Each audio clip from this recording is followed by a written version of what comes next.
Hello and welcome to Elseworlds, a DC fan podcast. We are going to talk my update on the Arrowverse through Legends Season 5? 5, yes. I am Jordan. With me, as always, is Chris on this wonderful journey that I am taking through the Arrowverse. So, how are you today, Chris? I'm doing good. I'm doing good. I feel a little bolt of lightning all of a sudden, you got some chemicals bathing in. Let's get flashy. Hopefully, it works the first time and not not a Yeah, second yeah. time you have to do. Yeah, so we're gonna be talking the my first viewing of Arrowverse.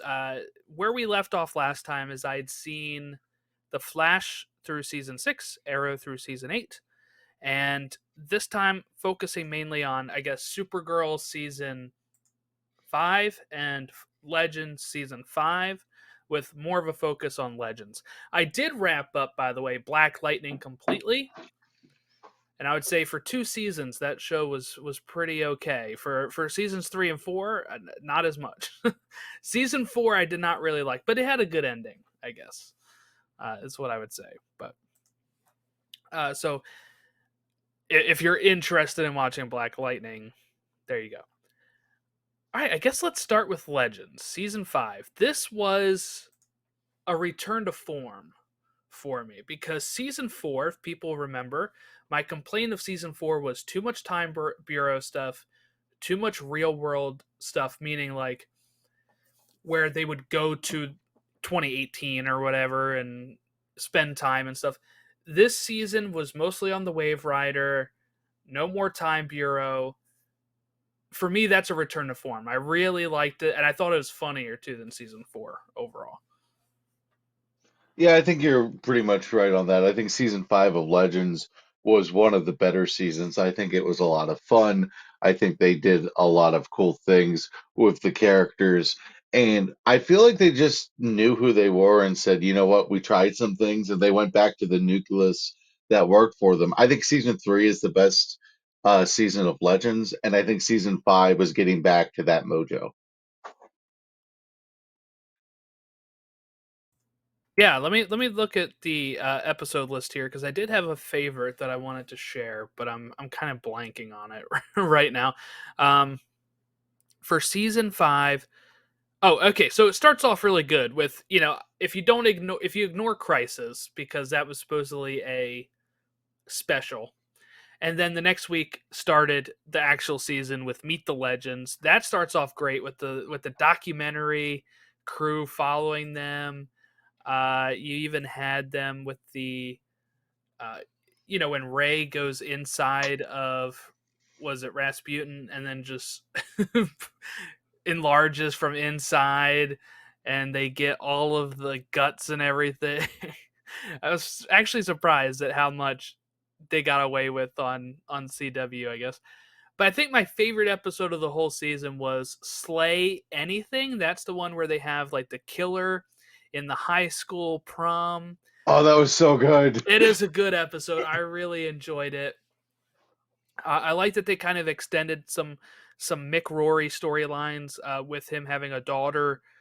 Uh, that was so much better than just focusing on Rebecca Silver. I like the Rebecca Silver stuff, but it became kind of one note at some point that he's just drinking beer and writing romance. I like that they gave him a little bit more to do.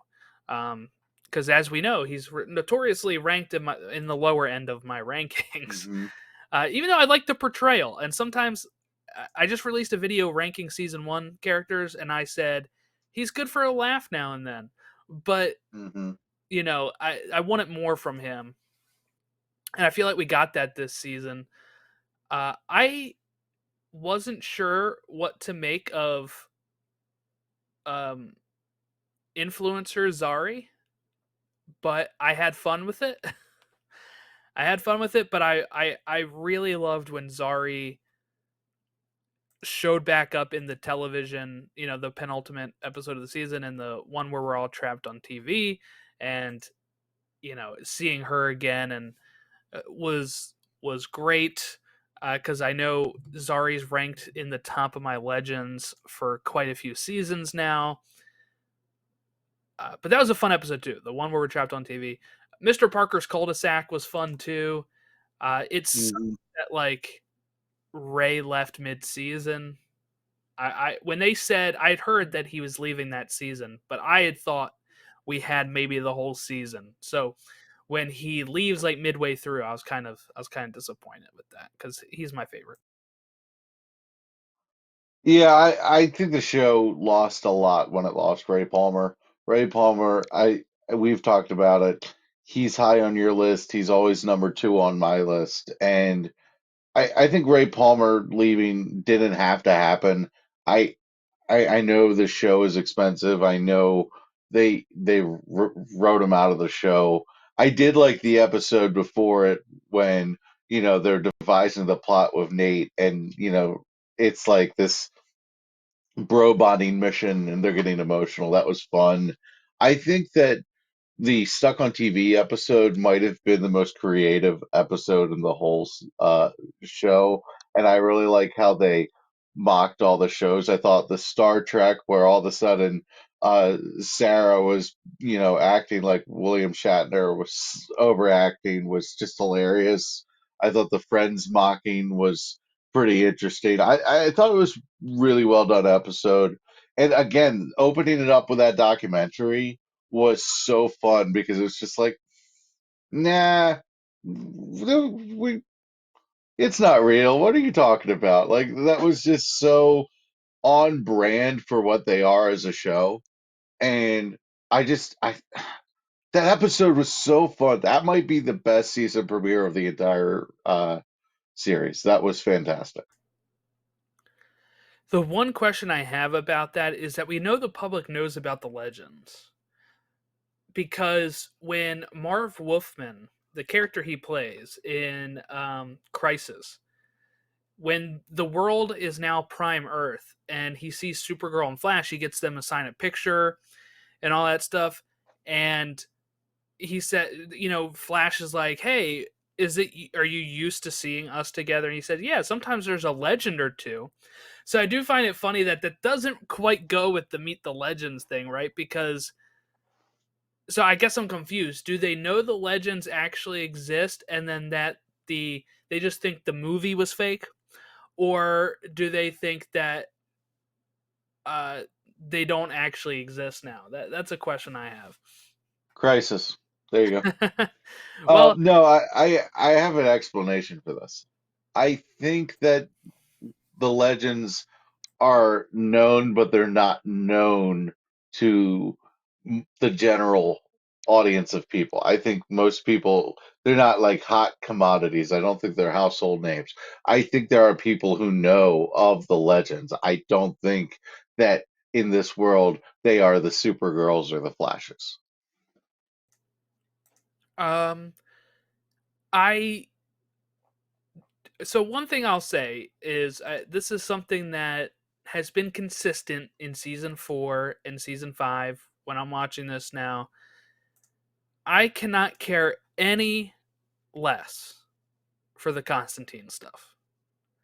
I think Matt Ryan does a great job, but when it gets into him doing mystic stuff and he's on his own journey and the first few episodes of the seasons and it's all mystical stuff, I don't care.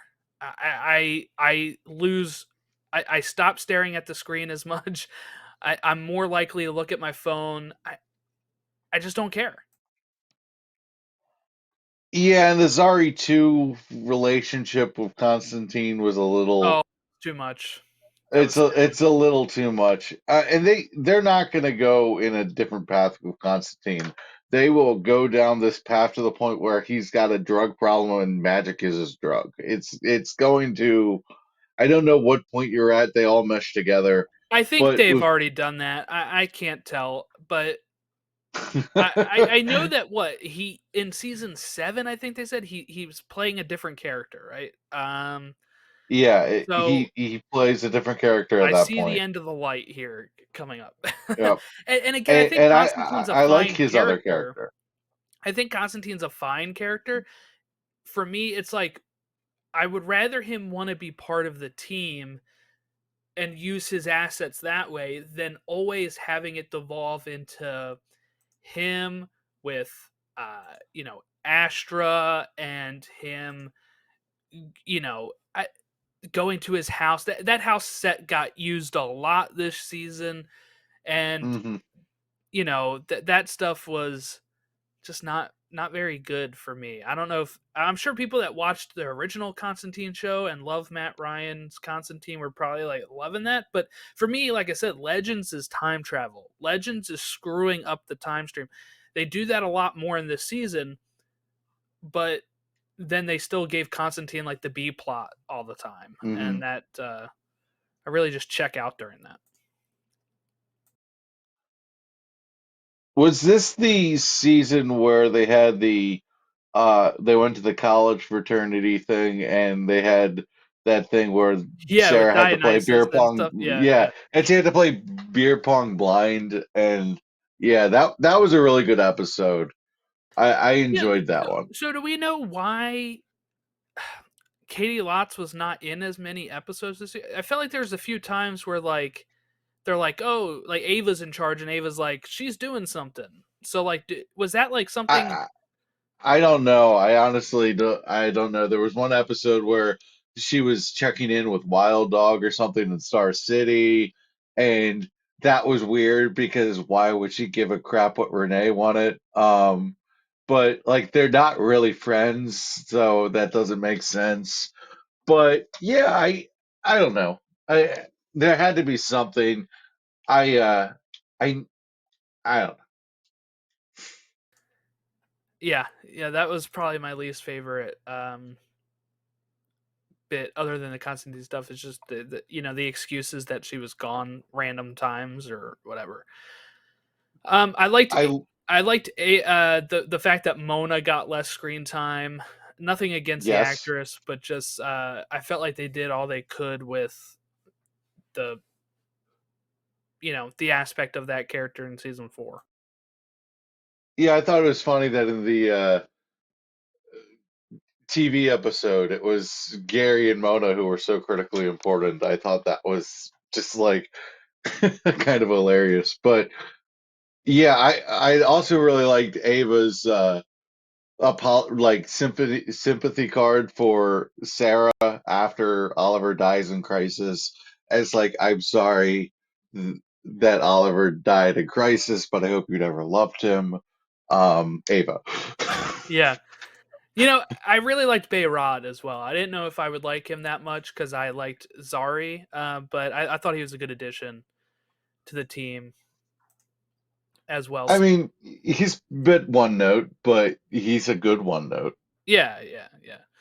So if I have to rank them, all right, I guess we'll get into my Here we rankings go. for season 5. I'm gonna keep Ray Palmer number 1. He's still there for a bit.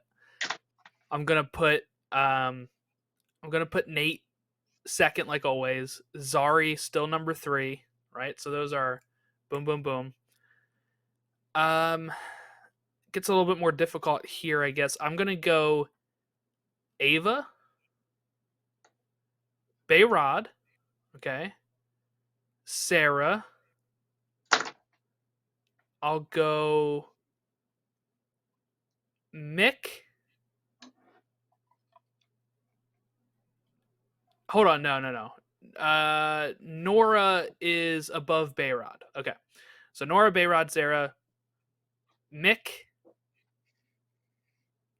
uh, Constantine, and Charlie. Is that all of them? If you're counting Astra, she's like bottom. So I Oh, guess it yeah. depends on what you're counting. Yeah.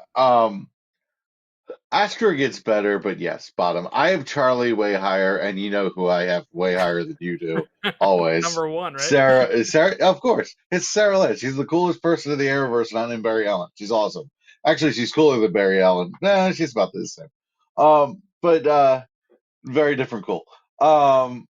But yeah, I got Sarah and Ray as my top two. They're the characters that made the show what it was for me. And then, I probably have Ava at number three because Zari one is gone, and like Zari one would be three. Zari two is just she's obnoxious. I kept I don't Zari like her so much. high because she does appear again. But Hmm. yeah, maybe if it's Zari 2, I would lower it a bit, but I kind of liked how like Ditzy and like they made her total opposite. No, no, it was interesting, but and it showed the actress's Talash's range. I I don't like Zari too much, so I'd put Ava at next. Nate would probably be after that. And then I probably have Charlie right there. Like I have Charlie above Nora. I like Charlie. Charlie is a character that I'm like, yes, I get it. I really like the punk rock stuff. I really like the attitude. She offers something different because she's kind of like Constantine's always kind of moody and edgy, but it's not in a way that's fun. Charlie's like moody and edgy in a way that's fun. Anytime Charlie's on screen, I just think I wish we had a Maya. that's uh that's kind of my vibe with Charlie. At times it was fine, but I feel like this season they didn't really know what to do with her, so they made her, one of the looms or whatever. Um, and I didn't really care for that whole plot line. I liked the case of the week episodes more than anything dealing with the looms and the goddesses and all that. Yeah, the sisters were a weird bad guy. I don't know. I didn't really like the MacGuffin part of this season, but I thought the it had some of the most fun episodes.